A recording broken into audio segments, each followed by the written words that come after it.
Berakhirnya operasi Patuh tahun 2015 yang dilaksanakan Ditlantas dan seluruh jajaran di wilayah Polda Riau, operasi digelar selama 14 hari yang lalu. Dimulai sejak tanggal 27 Mei hingga 9 Juni dan berakhir pada pukul 24.00 waktu Indonesia Barat. Dari hasil selama operasi digelar, ada sedikit penurunan angka kecelakaan lalu lintas. Tapi di satu sisi masih tingginya angka pelanggaran lalu lintas. Ditlantas Polda Riau dan jajaran menggelar hasil operasi selama 14 hari yang lalu di halaman markas lalu lintas Polda Riau di kawasan Rumbai. Tingginya angka pelanggaran masih didominasi kendaraan roda 2, seperti tidak lengkapnya surat menyurat kendaraan, tidak memakai helm, melawan arus, tidak menyalakan lampu utama, dan pelanggaran lalu lintas lainnya. Sementara untuk kendaraan roda 4, masih seringnya pengemudi tidak menggunakan sabuk pengaman atau safety belt. Berikut penjelasan Ditlantas Polda Riau AKBP Guritno Wibowo. Dari tanggal 27 Mei sampai dengan tanggal 9 Juni, dan berakhir tadi malam pukul 24.00 tanggal 9 Juni 2015. Beberapa hasil yang dicapai dalam pelaksanaan operasi Patuh 2015 ini terlihat jumlah pelanggarannya meningkat. Hal ini terlihat dari jumlah tilang yang naik kurang lebih 32%. Kemudian kecelakaan secara kuantitas turun 5 kasus, namun kualitas atau fatalitas korbannya untuk meninggal dunia naik 2 orang. Namun secara umum bisa kita laksanakan dengan baik, dan dominasi sebenarnya pelanggaran lalu lintas pada kendaraan roda 2 tidak menggunakan helm 3.161 kasus dan tidak menyalakan lampu utama. Karena ini sudah masuk dalam undang-undang, serta pelanggaran melawan arus. Untuk kendaraan roda 4 lebih banyak didominasi pelanggaran tidak menggunakan safety belt. Pelanggaran meningkat dari sebanyak 2.373 kasus dari 7.435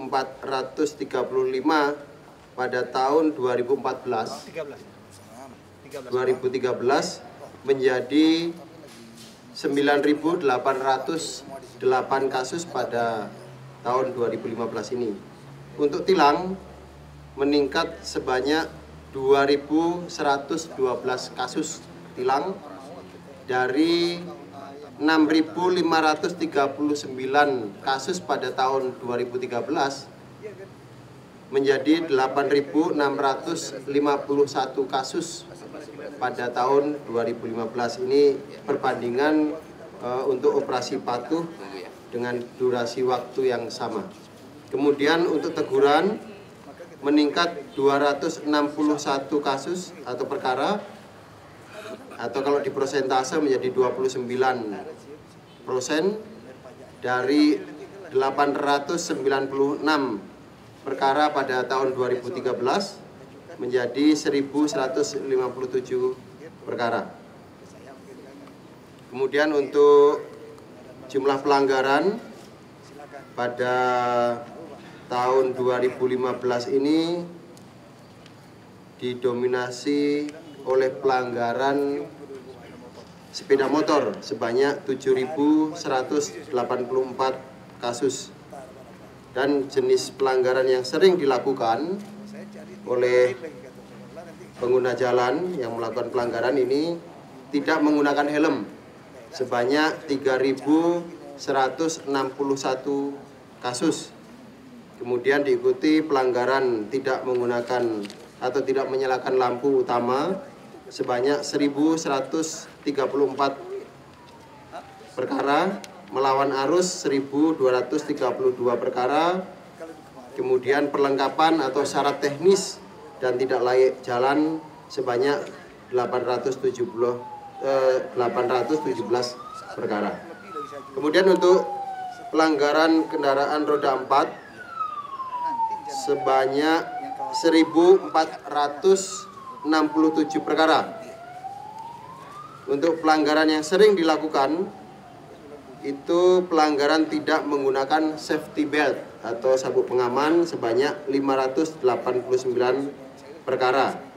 Kemudian diikuti pelanggaran melawan arus sebanyak 260 perkara, syarat teknis dan tidak layak jalan sebanyak 241 perkara, dan lampu larangan berhenti sebanyak 78 perkara. Selama operasi patuh ini digelar, yang pertama kita berhasil mengungkap kasus peredaran narkoba yang mana barang buktinya 30 kg sabu-sabu oleh anggota lalu lintas Polres Rohil. Pada saat melaksanakan pemeriksaan kendaraan, pada waktu itu ada kendaraan Avanza, ya, jenis Avanza yang berhenti kurang lebih 50 meter dari tempat pemeriksaan, maju mundur seakan-akan mau menghindar begitu.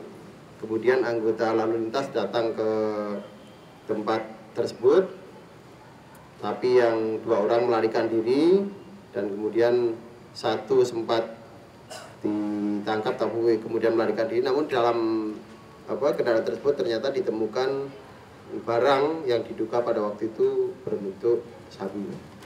Kemudian diserahkan kepada Sat Narkoba, kemudian diproses dalam proses hukum oleh Satuan Reserse Narkoba. Kemudian pada tanggal 31 Mei, demikian juga karena ini berkait dengan 100 hari program Kapolri, ditemukan penyelewengan minyak tanah sebanyak 6.000 liter dan kemudian bisa diungkap, dan kasus ini diserahkan kepada Reskrim Polres Pelalawan. 6.000 liter. Jadi ini merupakan barang-barang bersubsidi yang memang seharusnya diamankan, namun kemudian diselewengkan oleh oknum atau pelaku kejahatan dan bisa diungkap oleh anggota Polri. Dan kemudian proses hukum tetap kita laksanakan. Sementara untuk kendaraan yang ditilang dan tidak memiliki kelengkapan surat menyurat, nanti akan berkoordinasi dengan pihak Samsat untuk membantu mengecek data kendaraan tersebut. Bila mana ditemukan dan terindikasi kendaraan tersebut bodong atau hasil dari pencurian dan kejahatan, maka akan kita serahkan kepada Reskrim untuk menindaklanjutinya. Kedepan, upaya hukum akan terus dilakukan, mengingat angka pelanggaran dan kecelakaan masih tinggi. Ini tentunya butuh proses pembinaan dan penyadaran kepada seluruh masyarakat pengguna jalan akan pentingnya keselamatan lalu lintas di jalan. Tim Ceria TV, Pekanbaru.